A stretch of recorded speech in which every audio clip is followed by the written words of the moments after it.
tudi Slovenija podpira in zagovarja sprejeti zakon o omejevanju uporabe tobačnih izdelkov, ki ščiti temeljne človekove pravice do varovanja zdravja in zdravega življenjskega okolja, kar je v skladu za slovensko ustavo.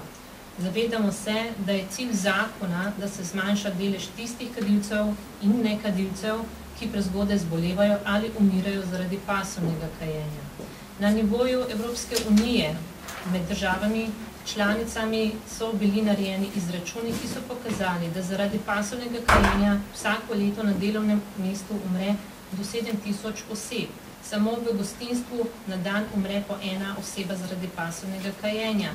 Če te številke prelevimo v Slovenijo, pomeni, da na leto zaradi pasivnega kajenja na delovnem mestu umre 15 Slovencev. Izračuni izključno narejeni na nekadilcih so na nivoju Evropske unije pokazali, da letno umre zaradi pasivnega kajenja 2800 nekadilcev oziroma v gostinskem sektorju vsake 3,5 dni ena oseba, ki je nekadilec. V Sloveniji torej zaradi pasivnega kajenja med nekadilci umre letno 5 Slovencev. Glavni vzroki, zaradi česar zbolevajo in umirajo kadilci in tisti, ki so izpostavljeni pasivnemu kajenju, so kronične bolezni srca in žilja, kronične bolezni dihal in pa različne vrste rakov. V Sloveniji na leto odkrijemo do 1200 novih primerov pljučnega raka, 200 teh primerov bolezni pripisujejo izpostavljenosti okoljskim virom, kot so na primer radon, azbest ali druge radioaktivne snovi. 1000 primerov novo odkritega pljučnega raka pa se pripisuje kajenju. Kar 25% tistih, ki zbolijo za pljučnim rakom v Sloveniji, so bili izpostavljeni pasivnemu kajenju. Države, ki so že uvedle zakon, ki je v veljavi trenutno v Sloveniji, torej popolna prepoved kajenja na delovnih in javnih zaprtih mestih, so delali raziskave, v katerih so merili učinke dela v nekadilskem okolju in dejanski učinki na zdravju zaposlenih v barih, ki so bili izključno nekadilci oziroma bivši kadilci, so se pokazali že po enem mesecu. Že po enem mesecu dela v nekadilskem okolju so se zmanjšali simptomi senzorne narave, kot so na primer draženje očesne nosne sluznice, solzenje vodnih scedik iz nosu oziroma kihanje. Po 2 mesecih so se zmanjšali simptomi dihal. Pomeni, manj je bilo kašlja, manj je bilo težke sape, manj je bilo pa tudi znakov, simptomov astme in pa potrebnega zdravljenja in pri zaposleni se je izboljšala tudi pljučna funkcija. Ne strinjamo se z predlaganimi spremembami strani poslancev SNS in sicer ne podpiramo, da se delijo gostinski lokali na kadilske in nekadilske, ker menimo, da je nedopustno strani delodajalcev, da zahtevajo od svojih zaposlenih delo v okolju, ki ogroža njihovo zdravje. Ne strinjamo se tudi z uvedbo kajenja v gledaliških predstavah, saj vemo, da gledališke predstave niso namenjene le odraslim, ampak tudi otrokom in mladostnikom, kar jim je pa slab vzor.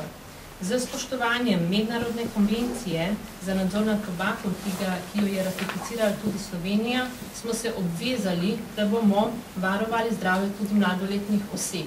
In se zato ne strinjamo s predlogom poslancev SNS-a, da se zniža starostna meja za prodajo in nakup tobačnih izdelkov na 15 let. Po preverjanju informacij na Ministrstvu za šolstvo in šport smo dobili informacijo, da je delež tistih, ki se izobražujejo za poklic trgovca v srednjih šolah, ocenjen samo na 2 do 4%. To pomeni, da se poslanci SNS ne morejo sklicevati na to, da bodo spreminjali zakon in zniževali starostno mejo, potem pa izpostavljali 96 ali celo 98% srednješolcev, ki ne bodo trgovci. V primerjavi z alkoholom in heroinom je tobak ena od najbolj zasvojljivih drog. Po mednarodni klasifikaciji bolezni se kajenje uvršča med bolezni odvisnosti, ki potrebuje zdravljenje. Kljub temu, da raziskave kažejo na to, da 70 do 80% ljudi želi opustiti kajenje, pa večina ne zmore tega sama.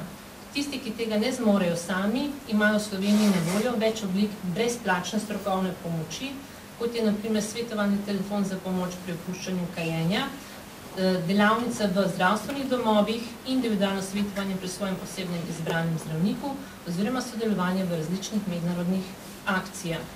Od navedenih pomoči bi izpostavila posebej svetovalni telefon, ki od 5. novembra letos deluje v brezplačni obliki na telefonski številki 08-2777 ob delovnikih med 17. in 20. uro. Zaradi povečanega povpraševanja po različnih oblikah pomoči smo zabeležili v prvih 2 tednih delovanja tega telefona kar 40 klicev, in sicer 55% strani žensk, 35% strani moških. Večina klicalcev je bila kadilcev, dnevnih kadilcev, in kot glavni razlog, zakaj bi želeli kajenje opustiti, so izpostavili preventiva lastnega zdravja, izkušnja z boleznijo oziroma finančni razlog. Končno imamo zakon, ki ga ljudje spoštujejo in jim daje pravice, ki jim za ustavo pripadajo. V mislih imam seveda večinski del Slovencev, torej nekadilski. Nevladne organizacije v Sloveniji torej podpiramo obstoječi zakon o omejevanju uporabe tobačnih izdelkov. Slišali smo že, da bo z julijem 2008 16 držav imelo takšno zakonodajo. Rada bi poudarila, da je ob konferenci Evropske zveze za preprečevanje kajenja, ker je redni član tudi naša Slovenska zveza za tobačno kontrolo, opredelila takšno prizadevanje za sprejem takšne zakonodaje tudi Portugalska. Slovenske nevladne organizacije tudi zagovarjamo stališče, da je pravica do dela in bivanja v zdravem okolju nad pravico posameznika, da kadi na delovnem mestu ali v zaprtem javnem prostoru. V skladu z ustavnimi argumenti ima seveda vsakdo pravico do zdravega življenjskega okolja in država je tista, ki skrbi za zdravo življenjsko okolje. In tudi v ta namen zakonodaja določa pogoje in načine za upravljanje gospodarskih in drugih dejavnosti. Zdravo življenjsko okolje mora imeti prednostni interes. Slišali smo, da preko 70% prebivalcev podpira obstoječi zakon. Preko 70% odraslih prebivalcev je tudi nekadilcev. In s čim dokazujemo pravnost naše države? Z lastnimi vzorci. In naš zakon je bil večinsko sprejet, potrjen, ali je takšen sploh dotakljiv in sporen, ali si lahko naša država, ali si lahko Republika Slovenija takšno stališče privošči, ozirom na to, da bo z januarjem predsedovala v EU. Hvala lepa.